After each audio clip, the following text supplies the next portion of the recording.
Adversaries are relentless, and they're only getting smarter, faster, and more sophisticated. Knowing their game is the only way to beat them. That's why we're here. Learn what it takes to protect against even the most sophisticated attacks. Welcome to the Adversary Universe podcast. Welcome to the Adversary Universe podcast. The long-anticipated Ask Me Anything. Ask me anything. We have a list of questions here. First of all, thank you so much to the listeners for submitting all of these questions. It's a lengthy list of questions. Some of them are amazing, some of them are hysterical, and some of them are thought-provoking. And we're just going to fire off some questions here and get into them. So again, thank you so much to the listeners. Thank you, listeners, for responding, sending these questions. You know what's interesting? I know that there is also, it's not a topic that is on this list, but it actually came up this morning on a call, and I thought this was interesting. It is the return of Scattered Spider. Back from the beyond. Yeah, I don't know if you... Or maybe they're just no longer grounded. Meatloaf. I think we should do an episode on that. What do you think? Right?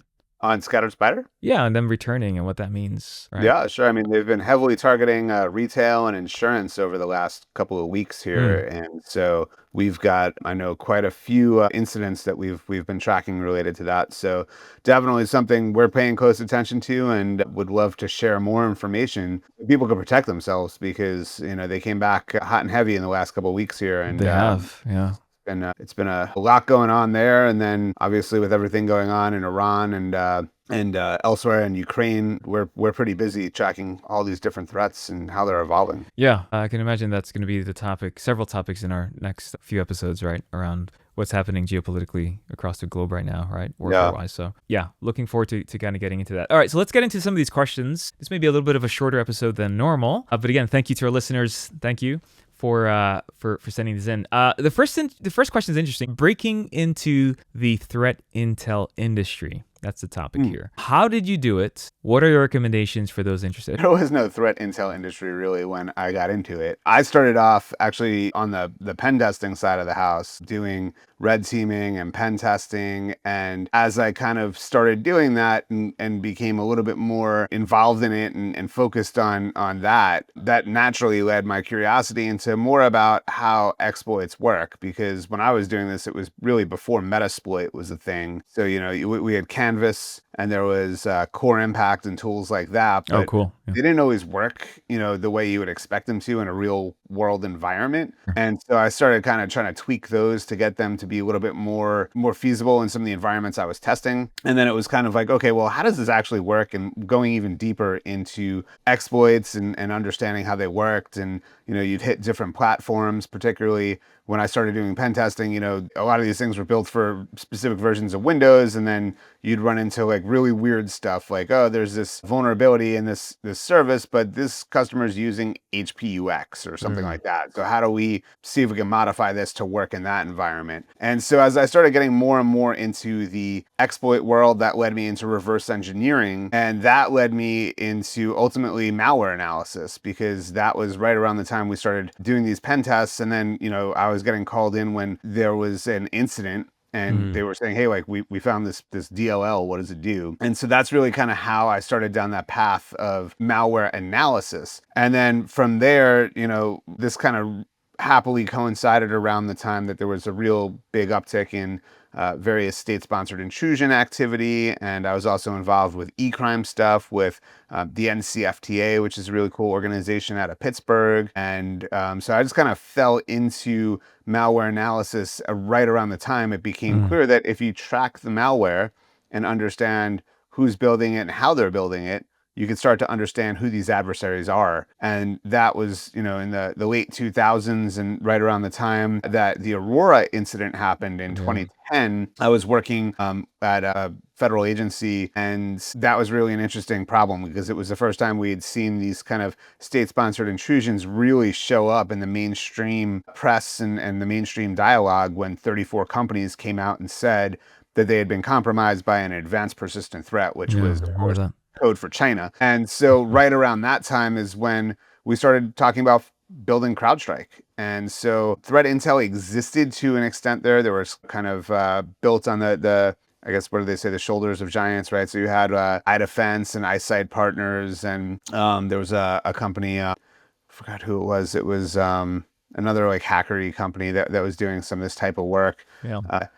And that kind of like led me into this building a threat intel capability within CrowdStrike, and I've been here for almost 14 years. No, Long that's awesome. answer to a quick question of it, I kind of helped build that right, because we had zero at CrowdStrike when we started, and now we've got this whole threat intelligence program and threat hunting program that we call counter adversary operations. No, that's really good. So, and I could imagine back then there wasn't a lot of focus on the attribution per se, right? It was just more of, was it just more generic, like here's what's happening across the globe in terms of tradecraft? Or was there an actual intention to say this is attributed to China and this is attributed to like any crime group? Or It all kind of evolved right around the same time. There was a blog post called Contagio by Mila Parker.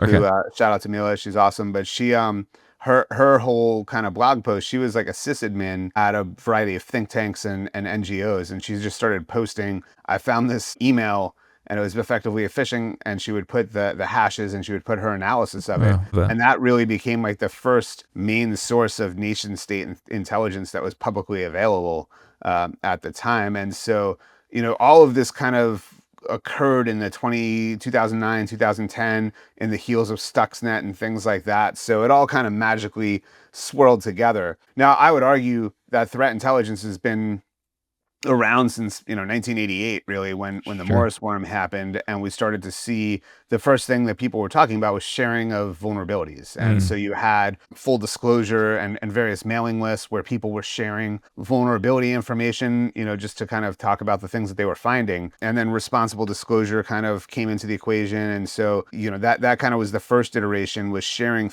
the exploit intelligence and the vulnerability intelligence. And then there was also kind of a nascent effort around that time to monitor open source, which, is kind of looking for threat actors talking in various hacker forums and on bulletin boards and things like that. And so as that evolved, that was kind of the first generation of threat intelligence.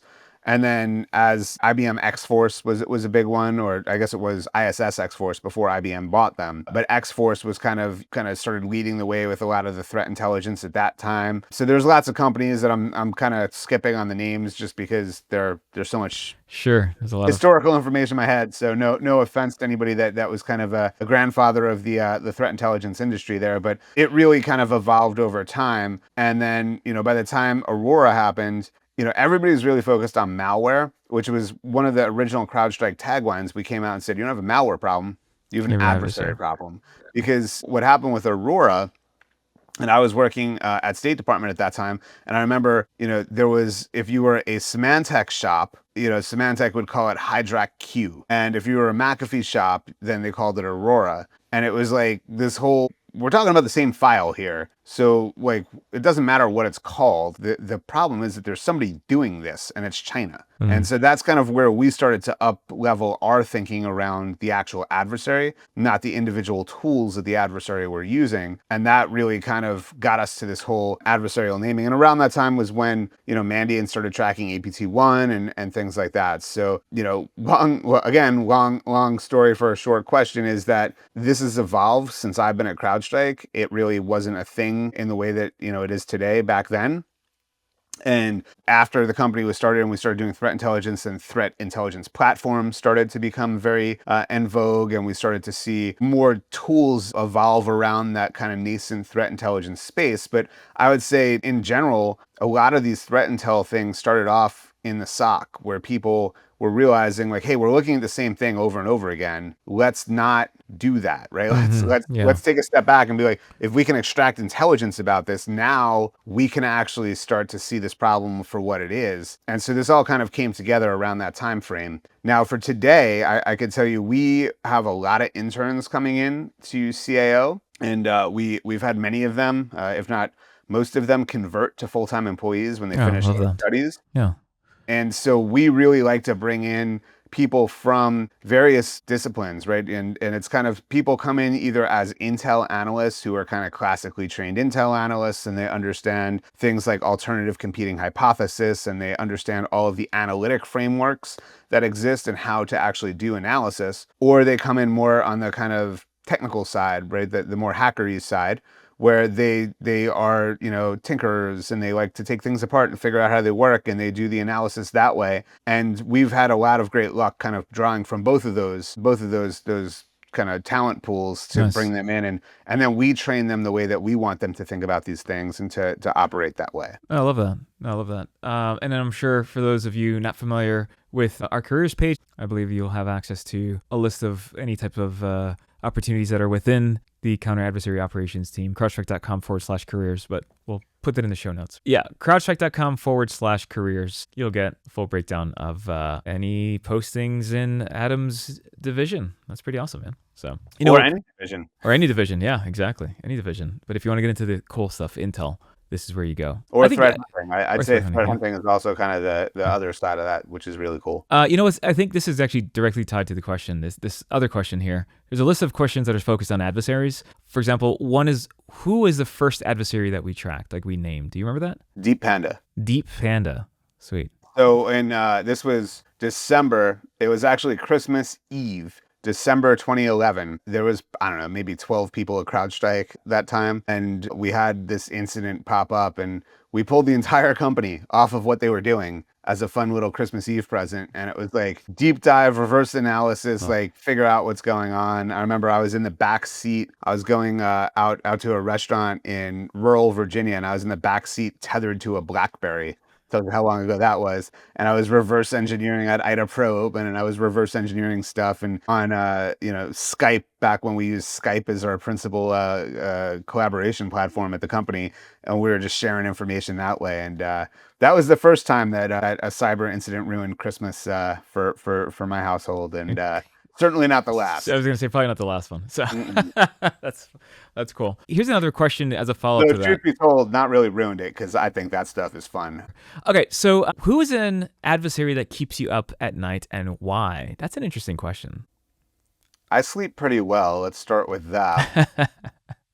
I think China in general is the thing that everybody should be really concerned about, right? Russia has been very much bogged down in Ukraine, and a lot of their offensive operations have been focused around that theater. I think given what's going on with Iran and Israel right now, the Iranian cyber actors are going to be pretty busy as well. And North Korea I'd say probably North Korea and China are probably the two big ones. And I'd say North Korea, a lot of people, and I just heard this last night, I was at an event and somebody said they have limited internet, and how could they be so good at cyber intrusion? And I was like, well, they actually recruit people at the middle school age, and they've been doing offensive cyber operations since the late 90s. So this is not an adversary that doesn't understand that domain. And they're very focused right now on generating revenue, a la famous Chilima, getting employment, and the various threat actors targeting cryptocurrency and fintech and things like that. So that's a big one. But I think China, we said this in the Global Threat Report, 150% increase year over year across the board, all geos, all verticals. And then we have 200 to 300% in manufacturing and financial services and media. And they are playing the long game, right? And so they are integrating offensive cyber operations with a lot of their statecraft and diplomacy and efforts in Latin America, South America, Africa, Eurasia, etc. So I think China broadly is the one that we should all be really concerned about.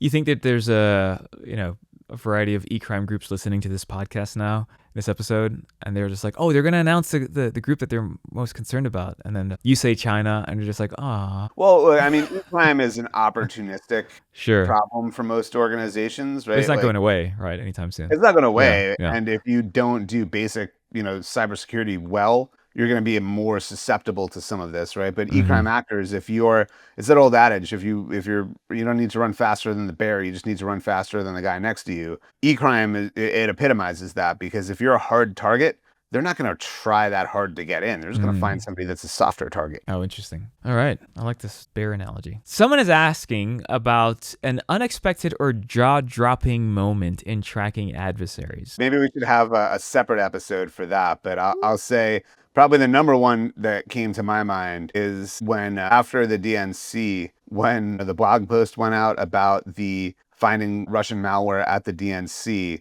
and then Guccifer 2.0 popped up and started claiming credit I for it. And I remember was that. like, what is happening right now? This is Yeah. crazy. Yeah. This is crazy talk. And things escalated from there. But that was one where I was used to seeing nation states target political candidates during election cycles because they wanted information about what those political candidates were going to do. So at no point up until that did it occur to me that this would go beyond just intelligence collection, and it would actually turn into active measures and actually an information war. That blew my mind when it happened, and I had to quickly recover, and then we had to figure out how we were going to react to all that stuff, and that threw us into the wild world that we're in today, I would say. Oh yeah, I remember that actually. That was an interesting year. That was a lot of questions. There was a lot of media, a lot of articles. And I will say this, I think the intelligence community came together, even from our competitors, to your point. You mentioned some of the vendors earlier, but there was a lot of folks in the intel industry that came together and they backed up all of our findings, right? Which I think were fantastic. Okay, so the next question, again, this is a fun question. If you didn't work in infosec, what would your dream job be?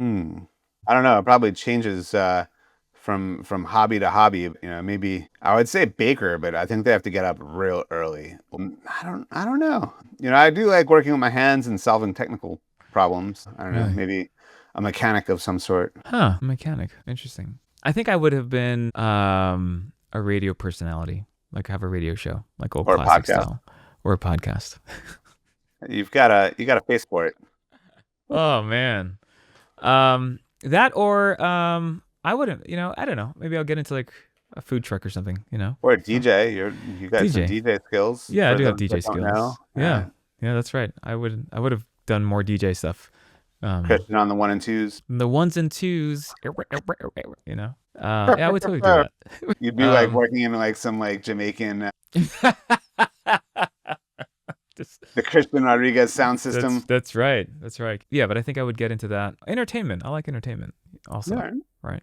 I mean, I love tech. Don't get me wrong. I do love the technology. Intel, I think I've spoken about this in previous episodes. Intel attracted me to CrowdStrike. I was working for a few other companies. I did like some offensive security stuff. I think I told you about that. Prior to that, I worked for a web security company, did a lot of like consulting for like DLP and data loss and web proxy and so forth. And before that, worked in the reseller space. So had access to a lot of different technologies for years and did a lot of deployments for firewall and email, MTA, you name it. But when I was introduced to CrowdStrike, it was actually two different conversations. First, I was given a demo of EDR, and I was like, oh, that's just pretty cool. You guys are recording everything, right? It's like a little like flight recorder. And then he goes, okay, you got to sign this NDA, and we're going to walk you through an Intel report. And it was just some fresh Intel report that your team created. And it was around PLA attribution, right? Was it the attribution? It was the 2014 attribution. You wrote a report. And I read that report, and he covered the report with me. And I just remember like falling out of my seat. I'm like, wait, what? Like, you guys did this? And he's like, yeah. And it was just so amazing and so much detail. I remember I read that report, and I thought this is something out of a movie. I feel like I'm in a movie right now. It was just so. I think it was the first time I was really truly exposed to finished intelligence. Right, I was very familiar with, offensive security, and I'd been part of like incident response, and I've done my own assessments of, groups that we were tracking when I worked for this one small company. But this was a next level, right? And I was like, oh. I remember reading that report and saying, "Oh, I have to work for this company, CrowdStrike. Like, this is crazy." Awesome. Yeah. It was like hands down. Yeah, and then I jumped on board, and now, here we are, like almost 11 years later, man. It's kind of nuts. Yeah, that's awesome. Love everything that we do here. Honestly, it's pretty exciting. So I actually love when people at conferences approach me and they say, "Hey, they ask this question: How do I get into what you do?" And I'm like, "Hey, just understand all the technical stuff that you do today, and then just don't be afraid of learning, right? And just be open-minded and." I feel like the first way to answer that question is just like say that that's what you do and then do it. Yeah. Like, I'm in threat intelligence, and then you just start doing it. And you start doing it. If you're waiting for an invitation or some sort of like a secret handshake, it's not coming. It's not going to be exactly. It's not going to happen. Just decide like I'm in threat intelligence, and now start doing threat intelligence. Just start doing it. Yeah, that's right. Seriously, just start doing it. I love that. So. Okay, so here's another question. Oh, that's so funny. Actually, really good segue. What's your favorite thing about working at CrowdStrike? These are really nice questions. I love the intel. I love the data. I love the visibility, seeing Like I think one of my big drivers is like understanding things and knowing how things work and what's really happening. So being able to like, I still approve all of our reports that go out, right? Nice. You think about like, and I still read everything that goes out, right? There's 3,000 or so pages of finished intelligence that come out of the Intel team every month. Oh, wow. So I don't have time to read. I don't know if it'll make the cut, but I was showing Christian that I started reading this The Watchmen. It's like a Yeah. this here it's DC graphic novel, right? Yeah. graphic novel. I didn't know about graphic novels, and I don't know if I'm going to be able to finish it. But Come on, you have to finish it. well, first I have to read 3,000 pages of intelligence every month, and then I get to that. But it's just like seeing all the stuff that the team is pulling together and the analyses, and just like really like breaks down how things work and what's going on in the world. It's awesome. So that's my favorite thing. No, that's cool. I love that we have access to so much technology and that we enable everyone here to have access to learn more, right? So when I'm stumped even on something new or novel in terms of innovation or technology or what's happening industry-wise, we have a lot of resources to kind of get us acclimated with new concepts in tech. And I think I love that just access, What's your favorite tech that we have? At the company, like in terms of the platform itself? Ooh. Outside of Intel, because I'm a very big proponent for Intel, we have an amazing exposure management feature, which actually is doing a lot of predictive analytics now for attack path. So here's a likelihood of a system being impacted by an attacker, given things like expert AI ratings and how a system, if it's exposed in a DMZ, for example, is a higher likelihood of that being impacted. But then also, where is it going to end up? Where is an adversary going to end up if they do compromise the system successfully? And here's kind of a chained view into vulnerabilities that machine has versus other systems that it's connected to. I think that's really It almost cool. sounds like Minority Report. It is actually like the Minority Report, yeah. Which is funny because when we had the first meeting for the company back in September of 2011, everybody, all 8 of us, got together and sat down to talk about what we were going to build. And like we were basically describing Minority Report. Oh, love that. The Intel analyst would be able to like pull things around and like do all that Minority Report stuff. Yeah. And so now you're saying that's what we're doing with with service management, which is cool. Yeah, it's amazing. When I show that or I get into this conversation, most folks are pretty nuts. And I think the next thing is AI. We do have some really good